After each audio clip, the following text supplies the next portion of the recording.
Cool work. Okay. And with that being said, I just recently got finished doing my number 49 on the spot. I am currently in the middle of the top 50 video game franchise that need to be revived, and we are currently on a number 48. Okay. And I done my top 50 and 49 spot right now. Number 48 is going to go to a franchise that has not been seen for a good, I would say, about 15 years now.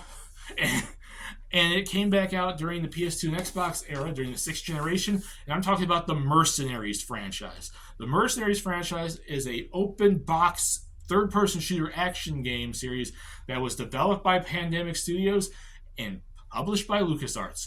And that right there is the big death sign, if I've ever seen one, because LucasArts is not a thing anymore.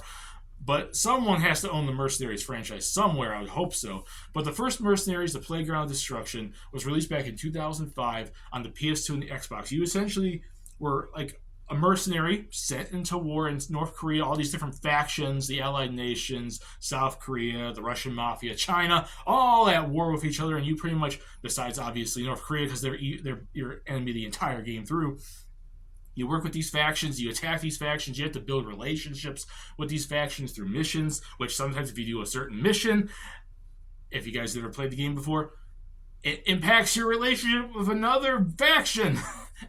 And you're pretty much in there trying to get the deck of cards of these people from North Korea that you're sending there to kill, but you're working alongside and against these other nations to do it.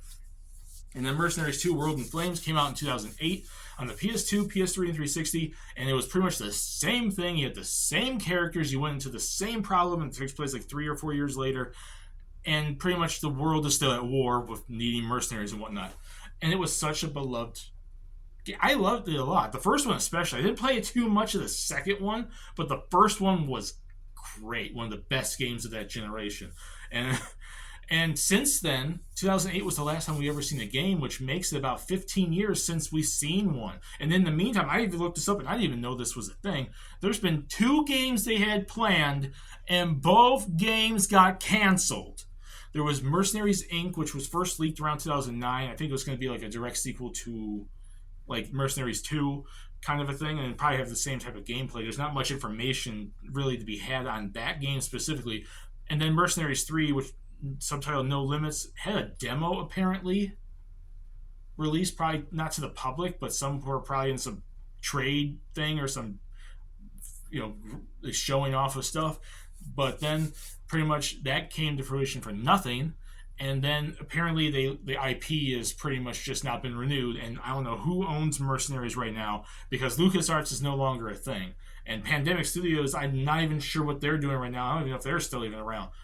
But that's what my number 48 is. My number 48 is I want to see Mercenaries come back, and I think it was a beloved franchise at the time that warranted a sequel, and it's the only thing that probably is hurting it now is the sequel probably didn't sell that well. I didn't look up the sales of the second one, but I know the first one sold pretty well. And the fact that they are not interested, the creators are not interested, given that you had 2 games and they canceled both of them. But that's really about it. Mercenaries is my number 48. Put in the comment section what you guys think. Do you guys agree with Mercenaries come back? And what are some of the memories you guys have of either game in the series? Do you want to see it personally come back? And discuss it down there. We can have some fun. And that's it for 48. And I'll see you all later at 47. Bye, everyone.